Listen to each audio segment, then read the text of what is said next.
SwimOutlet.com delivers the best online shopping experience. With an extensive selection and the lowest prices, you're guaranteed to find the product you need. Here's what you get. Free shipping on all orders over $49. Free 1 to 2 day shipping on all orders over $99. All orders placed by 6 p.m. ship out the same day. Shop at SwimOutlet.com, the web's most popular swim shop.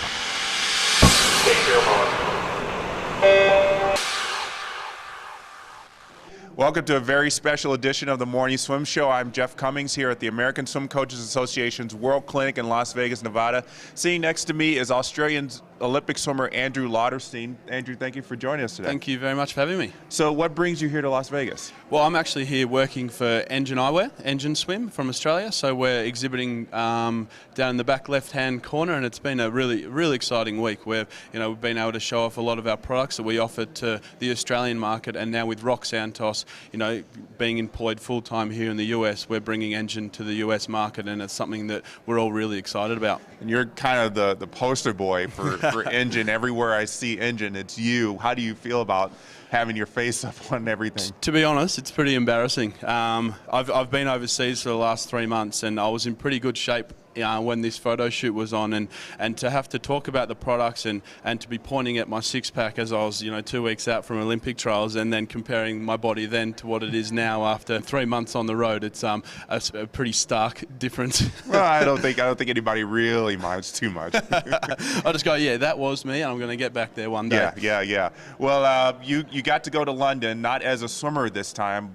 Tell us what you were doing over there. Yeah, so I did a little bit of work for a few companies back at home, Monster Headphones and also Caden Property Development Companies. So I did a little bit of online blogging, so I was able to go to the events and still feel a part of it. And then on top of that, I did some DJing as well. So I was able to play at a nightclub called China White. It was a party put on by an Australian management company called The Last Lap. So to be able to DJ to some Australian swimmers, and a lot of the US swimmers got along as well. And Tyler Clary also DJ'd at the nightclub, which was a lot of good fun.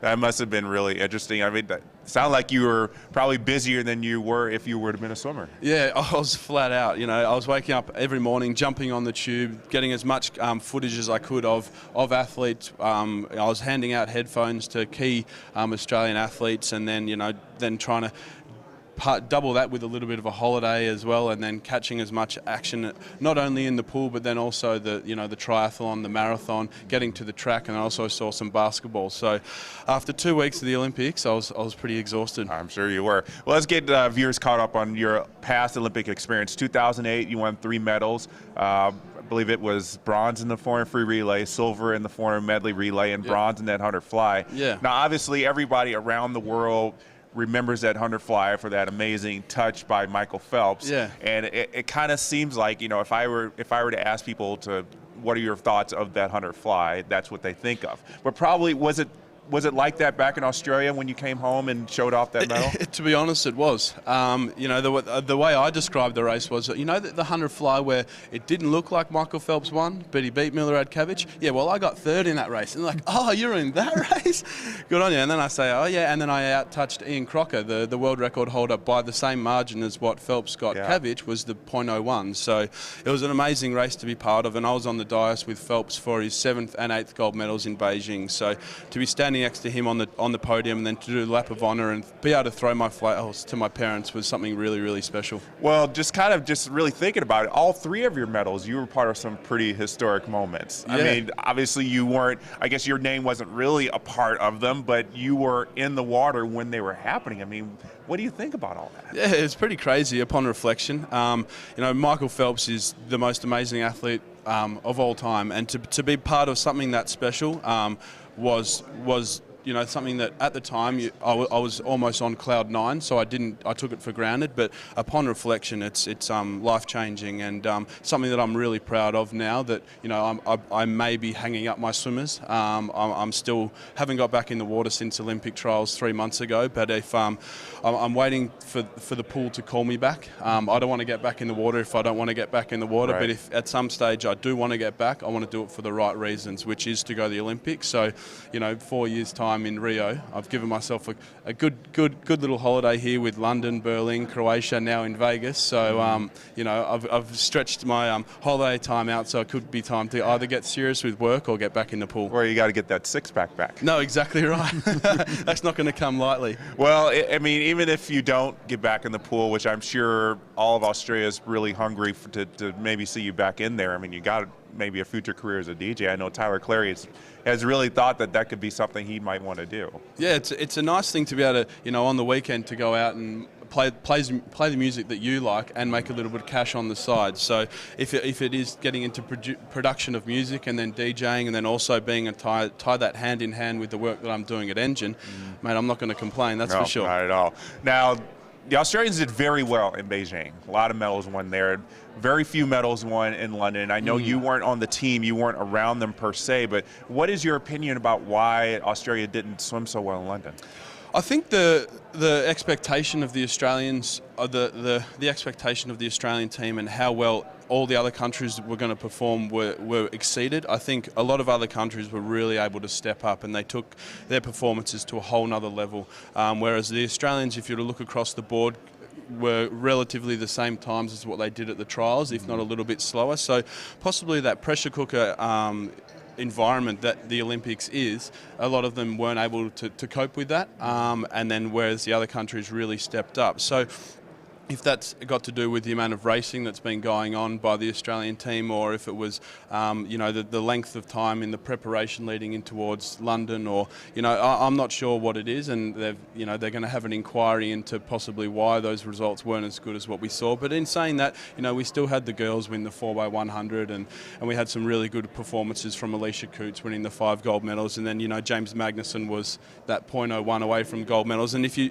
flip a couple of those results where you're getting the silver, the bronze, and the 4th into gold medals, it changes everyone's opinion. Absolutely. And often it can be, you know, the reaction time off the block or a better streamline. It comes down to this much. So the difference between, you know, an inquiry or an absolute celebration from the Australian team's Olympic results is not far away. Well, you were definitely a part of that. I mean, you were, you know, a stroke, a reaction time away from either winning a bronze medal or getting 4th in 900 fly. So you definitely know what that's exactly like. Right. Doesn't triple Olympic medalists have a much better ring to it than dual Olympic medalists? Yes, absolutely. I'm sure it does. So we're here at the ASCA World Clinic. You're getting to meet a lot of coaches. Have you ever considered coaching as a job? It's something that I'm going to actually dabble in once I get back to Australia. I've signed up to look after my old high school swimming team for this season, and so it's not a serious school about swimming. So it's just going to be 4 or 5 sessions a week, and they can come in and I'll just teach them the skills, and then hopefully they can perform better come the major racing day. But at this stage, it's something that I would like to dabble in, but not do full time, and then just see if that passion for it really picks up. But I do really enjoy doing swimming clinics and then giving back to athletes and seeing them progress. So it could be something that DJing, working for Engine, and swim coach. Mate, I've got too many options. That'll be a full day. And I've got to get the 6-pack back as well. Busy. Well, you'll be very busy. Now behind you, we got a cover of the Cal Berkeley swimmers winning their NCAA championships. How is college swimming viewed in Australia? Is it something that's just like whatever, you know, not really as important? Yeah, to be honest, it's something that there's not a whole lot of education about in Australia. We don't know about how massive and how developed the college system is over here. It's something that we progress straight from high school into college, but there's no major college sporting infrastructure put in place in Australia. So our concept of, you know, the ability to come over here and train and, you know, live and, you know, train with the best coaches in the world, it's something that is a little bit of an untapped resource. We're seeing now, you know, USC with Usmaluli and a lot of these international guys that other countries are catching on, and it'd be really good to see a few Australians come over here and trial it out. Matt Targett had great success at Auburn University, so he's testament to the program working for Australians. It's just about almost having the conditions too good in Australia where people aren't, you know, looking outside the box, so they're almost content with what we've got in Australia. But it wouldn't surprise me if, based off the back of our Olympic results, a few other guys are looking at the amazing success that the US had and the guys training in the college systems and do make the move over. Yeah, it might be a little scary if James Magnuson decided to say, I'm going to go to college in the U.S. We might have a lot of guys sweating it out and wondering if they really want to go up against him. But the big missile. It would be a big missile performance for him. Well, Andrew, thanks so much for joining us. Good to see you here in Vegas. And no matter what happens, I'm sure we all would love to see you back in the pool. But whatever happens, best of luck to you. Brilliant. Thank you very much. All right, so that's Andrew Lauterstein joining us here at the ASCA Clinic in Las Vegas. I'm Jeff Cummings. Thanks for watching.